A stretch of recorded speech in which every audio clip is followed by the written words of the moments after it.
Mark chapter 4.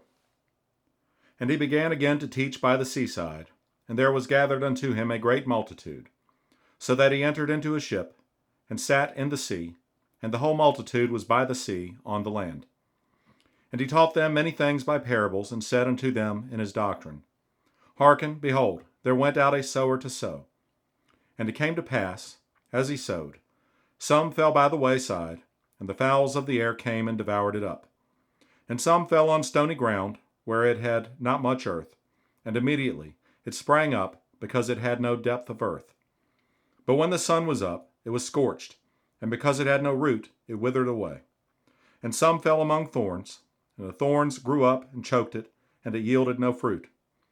And other fell on good ground, and did yield fruit, that sprang up and increased, and brought forth some 30, and some 60, and some 100.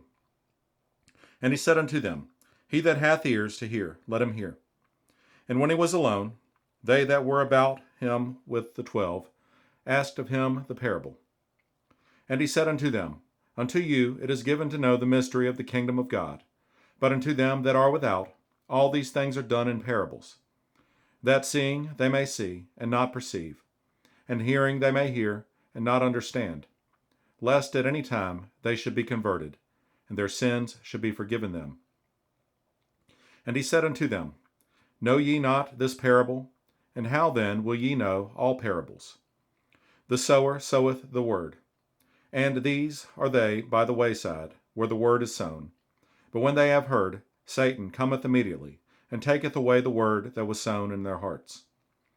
And these are they likewise which are sown on stony ground, who, when they have heard the word, immediately receive it with gladness, and have no root in themselves, and so endure but for a time. Afterward, when affliction or persecution ariseth, for the word's sake immediately they are offended.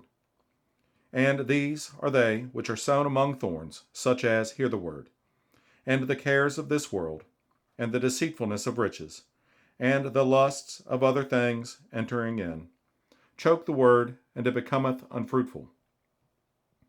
And these are they which are sown on good ground, such as hear the word, and receive it, and bring forth fruit, some 30-fold, some 60, and some 100.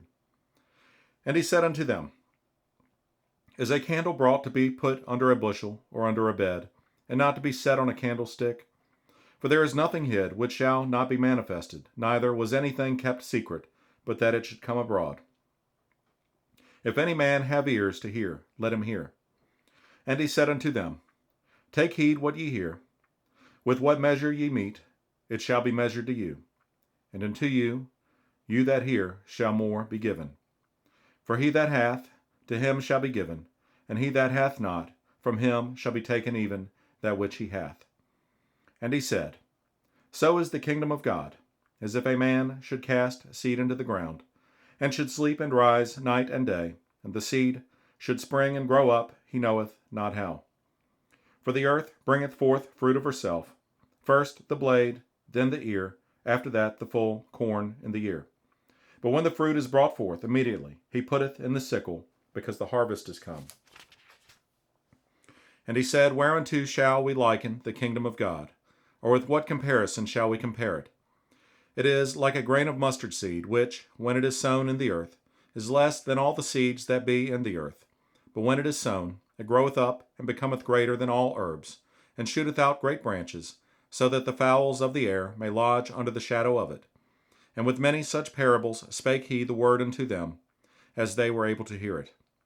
But without a parable spake he not unto them, and when they were alone, he expounded all things to his disciples.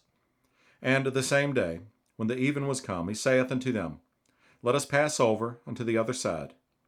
And when they had sent away the multitude, they took him even as he was in the ship. And there were also with him other little ships.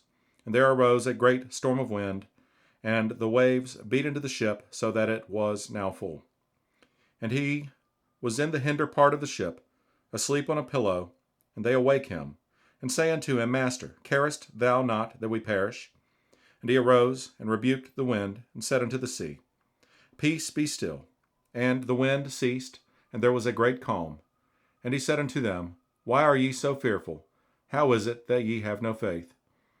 And they feared exceedingly, and said one to another, What manner of man is this, that even the wind and the sea obey him?